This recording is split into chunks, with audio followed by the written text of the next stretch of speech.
আমি একা একা যে কোনো ওয়াক্তের ফরজ নামাজ পড়লাম, পড়ার একটু পরেই দেখলাম এখন একটা জামাত হবে, তখন কি আমি আবার নতুন করে ফরজ নামাজ জামাতে আদায় করতে পারবো? পারলে দয়া করে নিয়মটা একটু জানাবেন।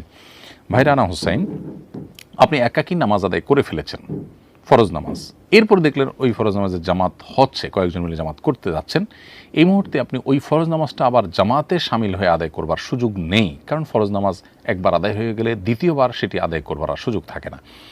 আপনার ফরজ নামাজ আদায় হয়ে গেছে যথারীতি, ফলে এখন যে জামাতটা হচ্ছে সেখানে আপনি সামিল হতে চাইলে সেটিতে সামিল হতে পারেন নফলের নিয়তে, অর্থাৎ আপনার এখন জামাতের সাথে যেটা পড়বেন সেটা নফল হয়ে যাবে, আর আগে যেটা পড়েছেন সেটা ফরজ হয়ে গেছে। ফরজ নামাজটা আগেরটাকে আপনি নফলের নিয়ত করে এখন নতুন করে আবার ফরজ পড়বেন সেই সুযোগটা নেই, কারণ ফরজ নামাজ আদায় হয়ে গেলে সেটি চূড়ান্ত, এরপর সেটাকে আবার রিপিট করে পড়ার সুযোগ নেই বা প্রয়োজন নেই।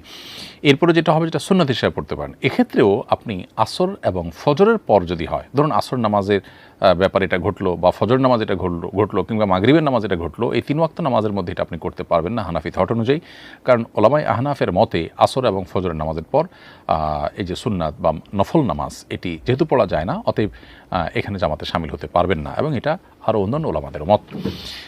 কোনো ওলামা ইকরাম অবশ্য অনুমোদন করেন, কিন্তু বিশুদ্ধ মত অনুযায়ী আসর, মাগরিবে এবং ফজরে এই 3 ওয়াক্তে বিশেষ করে আপনি পারবেন না, কারণ মাগরিব 3 রাকাত নফল হয় না, সেজন্য আপনি মাগরিবে পারবেন না। আর ফজর এবং আসরের পরে যেহেতু আর কোনো নফল নামাজ নেই, ফরজ আপনি পড়ে ফেলেছেন, এখন আর নফল পড়বেন না, সেই জায়গা থেকে 3 ওয়াক্ত নামাজ আপনি এটা করতে পারেন না। অন্যান্য নামাজে যেমন জোহর এবং এশা, সেই নামাজগুলোতে আপনি চাইলে পরবর্তী জামাতে সামিল হতে পারেন, তবে সেটি নফলের নিয়ত করে করতে পারেন।